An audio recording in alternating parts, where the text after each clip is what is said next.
पाकिस्तान का सौदा करन विच इत्थे बड़े पढ़े लिखे दना बैठे ने। पाकिस्तान की इस बर्बादी का सौदा करन विच सब तो पहला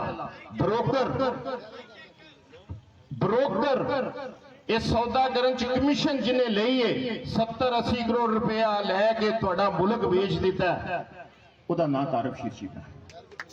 याद रखोगे तारीख दे विच तुसीं याद रखोगे कि ए मैदान पता लगेगा जिहड़ी सजा मिलनी है।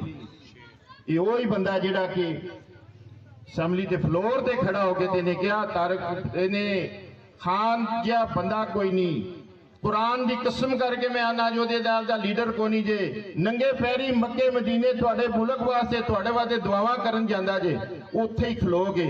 इन्हें गल कर दी थी, इन्हें कहा खान तू झूठा, मैं तेन वोट नहीं देना। उस दिन का जीरो, उस सैकंड के जीरो होया,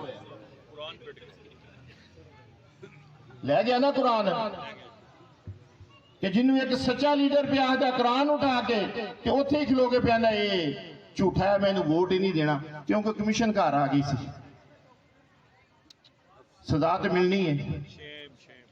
अज अल्लाह की मेहरबानी नाल तुहाडे भरावां दी दुआ नाल ए साडा यकीन करो इन्ना साडा प्रोग्राम करन दा कोई बिल्कुल इरादा नहीं सी। इत्थे जी बैठे ने, मैं मियाँ साहब ने पूछा, मैं क्या किस